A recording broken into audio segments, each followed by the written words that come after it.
On the show, Ty Simpson's coming on our show next week, the Alabama quarterback. I have said I think he's going to go middle first round. I do think somebody's going to reach. I thought Jackson Dart was a bit of a reach. I thought he was more of a top of the second round guy. What do I know?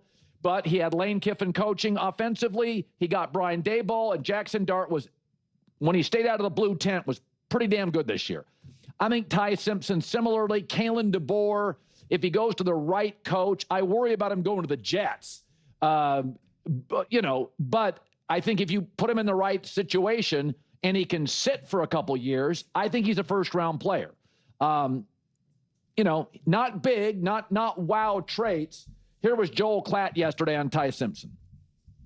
He's not the biggest guy, but Colin, this guy makes really big throws. I am so impressed with him every time I turn on the tape with what he does attacking the defense outside the numbers and down the field. And that's really what the NFL is looking for.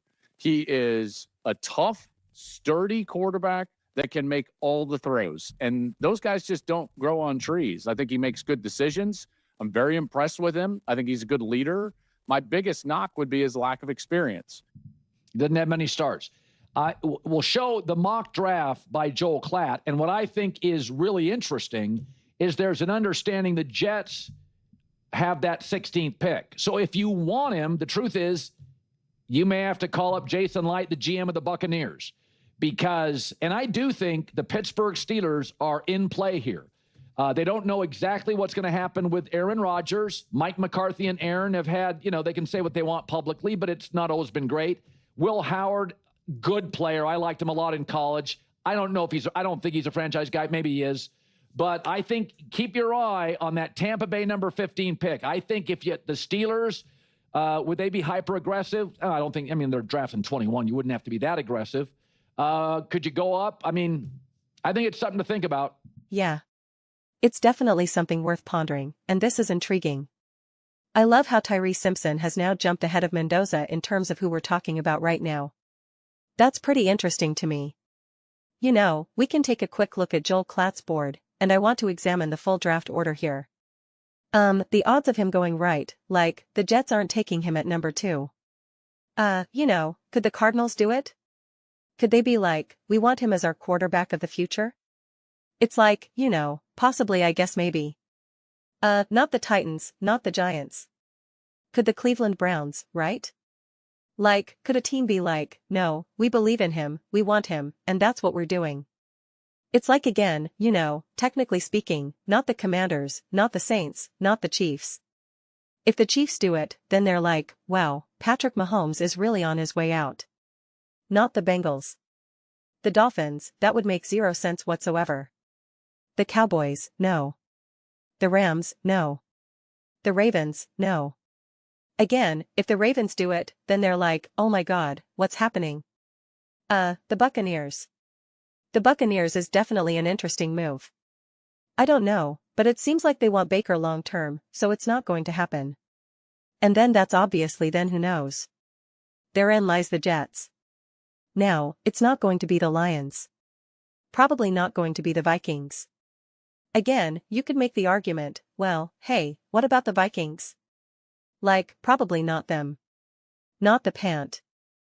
Hers. Obviously again, not the Cowboys. The Steelers, that ends up now being interesting. Chargers, no. Eagles, no. Browns, it's Bears, no. Bills, no. 49ers, no. Texans, probably not. But some of these things you never know. And so then if you do need to trade back up, which Colin I think is correct in terms of looking at that Buccaneers pick, is it a team like this? Are you trading from the first round up, or are you, kind of doing what the Giants were able to do? How they traded, they didn't move up because they already drafted at what was it, 2nd overall or 3rd overall? I forget. Last year.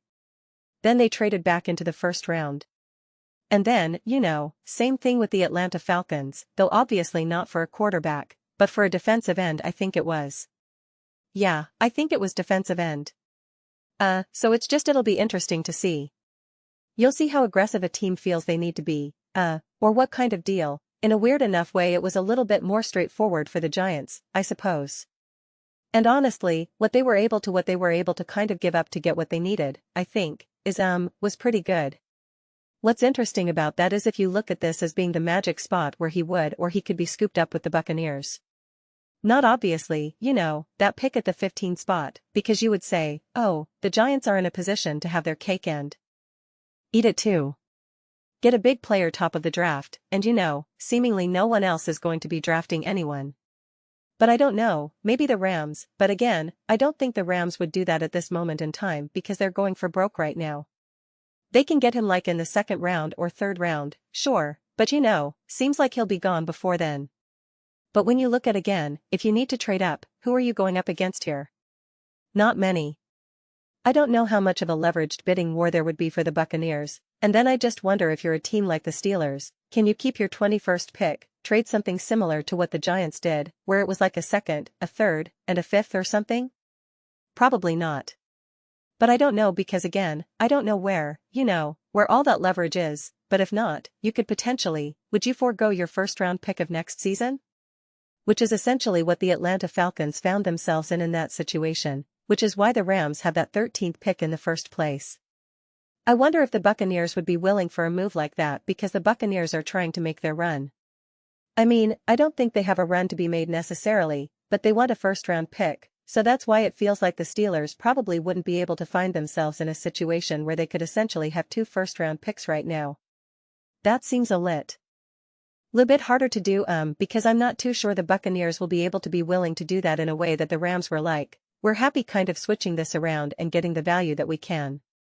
And again, it clearly worked out well for them. So, this area is going to be really, really interesting. Really, really interesting. And I could see the offer or, again, the teams that want to be aggressive in that regard, that want to make a move. I don't know if it's there. And so then it really comes down to then if the Jets just want to select him at 16.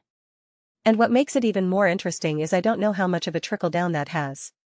If Tyree Simpson got drafted with the Jets number 2 overall or something like that, it ends up having massive trickle-down consequences for the rest of the draft. In a way that if you draft Tyree Simpson at 16, not as much. And if they decide to not get him, the Jets have the first pick in the second round. So, again, this is where it's so hard. I don't know how these guys do it because the Jets could theoretically not draft him there. Again, these guys are most likely not going to draft him. It's hard for me to say. Again, you could make the argument the Steelers get him at 21. That's the biggest risk right there because we just went on a whole thing about how the Steelers would maybe trade up, but like maybe not. Maybe you get a sense of what their plan is with Aaron Rodgers. Like, I don't know. But it's like if you survive that, then you're just waiting to see if anyone in the second round wants to trade up with I guess you'd be looking at technically 21 and down. Which would probably be which then again, who would it be? Would the Rams feel the need to do it? Like I don't know how many other teams, maybe the Cardinals? Like I don't know at that point what other teams are going to be looking to be that aggressive. And so my mind's kind of like if you're the Jets, can you draft number 2 and number 16, not draft him, and then use your other rounds, your other draft picks to get back into the first round? I mean, I could see a team like the Bears being more than willing to get some extra picks, trade down from the 25th to the 33rd or something, right? Like it's almost like if you can just survive the Steelers at 21, you'd be in a position to trade with some of these lower teams and maybe even feel comfortable enough where you don't even have to do that. That you could just be like actually we don't even have to do that. We could just sit at the second round, we could just sit in the second round because those guys aren't going to draft anyone. So like I don't know. This is the stuff that makes the draft so hard to really predict because all one just the tiniest little move. It's the definition of domino effect, the butterfly effect, snowball, whatever object you want to use. And we can talk okay about things that you like, oh this will never happen. And yet like every single year we consistently see like I didn't see the Atlanta Falcons making the trade that they made. I didn't see the Rams making the trade that they made. I didn't see the Giants trading back in to get Jackson Dart. I mean they blew everyone away, right? The Cleveland Browns trade last year with what the heck is the team? The Jacksonville Jaguars. Like there are plenty of moves where you're just like I did not see that coming. And in a weird enough way when it's not this clearly defined quarterback draft, Like even Michael Penix going to the Atlanta Falcons, that was pretty disruptive. Those things have some pretty big trickle-down effects, and you do have enough teams, and that's what's always kind of interesting to me because we're always like, oh, it's such a quarterback-heavy draft next year where everybody wants that, and it's just like, well, the Raiders aren't going to be looking for a quarterback. The Giants, the Titans, the Commanders, I mean, like you find yourself in this situation where yeah, it starts to get interesting if teams are kind of like, well, Jaden Daniels is injured again, Jackson Dart is injured again, Cam Ward is not developing how we thought he was going to, right? Joe Burrow got injured again, and then you're kind of like, alright, are some of these other teams going to start to draft a quarterback that you're like, whoa, the Bengals have a top 8 pick and they have a chance to draft their quarterback of the future. Joe Burrow's now been injured 4 of the last 5, right? And it's just hard to predict, those things are really hard to predict. Like really hard to predict. So it's just 1 minute it feels like there's kind of solid ground, the next minute you're kind of like, so what team could be aggressive for Tyree Simpson? Do you need to be aggressive? Because like that's again the fascinating thing. If no one's as interested in Tyree Simpson as much as the media is, there is a slight feeling of like, well, the Jets can get him at 16, or it feels like the Jets can get him at 33, right? Or like, I don't know. I'm fascinated to see how this will officially kind of unfold here, but I mean if I'm the Jets, I'm kind of a bit of a go for broke kind of guy when you're a team like the Jets. And I'm kind of like, how do you find a way to get 3 picks in the first round if you want to do it? And take that shot there. That's where I would actually feel better about that than just Joel Klatt's mock draft there. Just the way it's written. And because again Colin points out that 15th pick could be the Steelers. And if the Steelers do that then you're done, but I wonder. It's really interesting because then if the Steelers want to do that when apparently they're kind of high on Will Howard, but like they move up, get Tyree Simpson, sign Aaron Rodgers, you have now Tyre Simpson sitting behind Aaron, like that's a great spot for the Steelers. Fortunately for some of these other teams, the Jets aren't sitting at like they don't have this, they obviously have the 2nd pick. But they're not sitting at like the 9th pick or the 10th pick or the 8th pick where like getting Tyree Simpson at like 8 or something would have pretty huge consequences for the Chiefs, the Rams, because again like everything kind of starts to get pushed back. Kind of just like Jeremiah Love is the other pretty big domino where it's like if the Titans get Jeremiah Love like that kind of if they don't, well then it just like every team that follows it could be the Commanders, it could be the Giants, and it's just like then everything kind of starts to change and get pushed away. So people have talked to me about like, oh, do you want to talk more about the mock draft there? So I'm just like, to me, I think it's just so hard. It's just so hard. There's so many options, and all it does is take one team to slightly deviate from what you expect, and everything. It's why it broke Mel Kiper's brain with Shadur Sanders. It was just like nothing makes sense now. Now everything is kind of off center, and it was just like, well, yeah. And then you have the Giants trading back and we're like, oh see they're going to get him, and then they get Jackson Dart, and then you're just like, wait a second. What is even happening? And it just, Now, everything just goes off. So becomes hard. But the more I look at this, the more opportunities that I see for things to get a little weird. And I like that.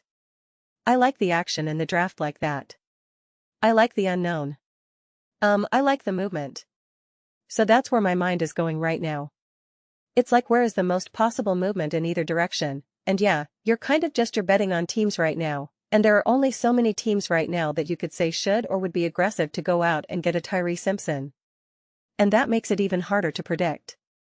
If you knew other teams were going to be, because then it would be easier to kind of do the math and try to figure out okay, well they're going to try this or that. The fact that you're kind of like, especially because we know plenty of teams are more than willing to be patient for the next draft. It's like, so I don't know. But those are just my thoughts.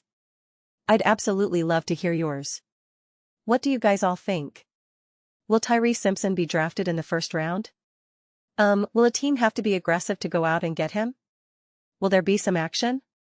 Will someone be trying to get after that 15th pick? Can the Jets be really strategic, not draft him at that 16th pick, but still get him? Let me know your thoughts. I read every single comment. So you can agree with me or disagree with me. Either way, let's get into some discussions. Let's get into some fights, but ultimate. Let's just have some fun. And please do consider subscribing. We're building an amazing community here. I absolutely love to see you part of it. I want to build something that we all genuinely feel connected to. Something that we're really excited to be part of. I think we're well on our way to doing it. Please don't forget to give this video a thumbs up. It really does help visibility and the algorithm. Thank you so much. See you next time.